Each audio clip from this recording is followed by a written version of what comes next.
5 good financial habits that are secretly keeping you broke.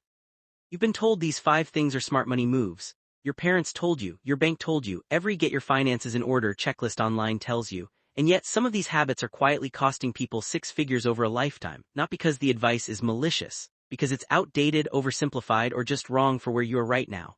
Let's break down all 5 one at a time and fix them. 1. Building a 6-month emergency fund in a savings account. This is the one nobody questions. Have 6 months of expenses saved gets repeated so often it's treated like gospel, and the safety net part is correct. You absolutely need liquid cash for a job loss, medical bill, or car repair. The problem is where that money sits. Most people dump it into a checking or basic savings account paying next to nothing. Meanwhile, inflation is quietly eating into what that money can actually buy. You're not just failing to grow that money, you're watching it lose real value while feeling responsible for having saved it in the first place. Here's the fix: split it. Keep 3 months of true, instant access liquidity in a high-yield savings account. Those exist, they take 5 minutes to open, and there's no excuse not to use one. Put the remaining months into something like a short-term treasury fund or money market account paying 4 or 5%. You still have access within a day or two if you truly need it, but now that money is actually working instead of sitting there decaying. 2. Paying off your lowest balance debt first. The debt snowball method, pay off your smallest balance first regardless of interest rate, gets recommended constantly because it feels good. You cross a debt off the list, get a little win, stay motivated. Behaviorally, that's real. Emotionally, it works for a lot of people. Mathematically, it can be a disaster. If you have a $500 balance sitting at 3% interest and an $8,000 balance sitting at 22%, throwing extra money at the $500 balance first means you are choosing to pay potentially thousands of extra dollars in interest on the bigger, more expensive debt, just so you can feel a win sooner. The avalanche method, highest interest rate first, regardless of balance size, will always save you more money. The only reason to choose the snowball is if you genuinely know yourself well enough to admit you'll quit without those early wins. If you can stomach playing the long game, the avalanche is not close. It's the better move. 3. Maxing out your 401k match and stopping there. Getting your full employer match is non-negotiable, it's free money, and skipping it is one of the only true guaranteed returns you'll ever find in investing.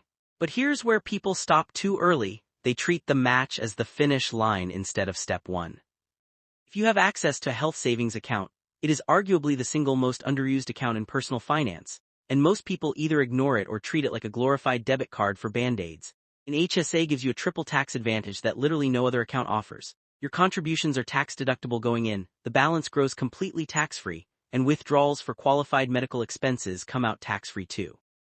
Use strategically, meaning you pay medical costs out of pocket now and let the HSA balance invest and grow for decades. It can function as a stealth retirement account that's more tax-efficient than a Roth IRA. Most people don't even know this is possible. Get the match, then look at your HSA before you look anywhere else. 4. Buying a house because renting is throwing money away. This phrase has probably done more damage to individual net worths than almost any other piece of financial folk wisdom. Yes, building equity is real. Yes, a mortgage payment can eventually become an asset instead of an expense. But the math only works under certain conditions, and most people buying under this logic never actually run the numbers. Transaction costs on buying and selling a home are brutal. Between closing costs, agent commissions, moving expenses, and the first few years of a mortgage where you're mostly paying interest instead of principal, you typically need to stay in a home for at least 5 years just to break even, let alone come out ahead. Buy a home and sell it 2 or 3 years later, and you can walk away having lost money, even while telling yourself you were building equity the whole time. Renting isn't a financial failure. It's flexibility, lower maintenance risk, and depending on your market, sometimes the objectively cheaper option once you account for property taxes, insurance, repairs, and opportunity cost of your down payment. Run the actual numbers for your specific city and situation before assuming the mortgage is automatically the smarter move. 5. Tracking every single expense down to the dollar. This is the habit that looks the most disciplined and does the least. Budgeting apps love to push granular tracking, categorize every coffee, every subscription, every $6 purchase because it makes the app feel indispensable. For most people it becomes exhausting fast, and it's exactly why so many budgeting apps get downloaded, used intensely for 3 weeks and then deleted forever. Here's the uncomfortable truth: micromanaging small purchases is not what determines whether you build wealth. Your financial outcome is overwhelmingly decided by three categories: housing, transportation, and your overall savings rate. Get those three right, and the daily latte or takeout order barely moves the needle on your net worth over a decade. That doesn't mean tracking spending is useless. It means the level of detail matters less than people think. A simple monthly check-in on your big three, plus a rough sense of total spending, will get you 90% of the benefit with a fraction of the effort, and it's actually sustainable long-term, unlike dollar-by-dollar tracking that burns people out. Bringing it together. None of these 5 habits are bad on the surface. That's exactly why they're dangerous. They feel responsible, disciplined, safe.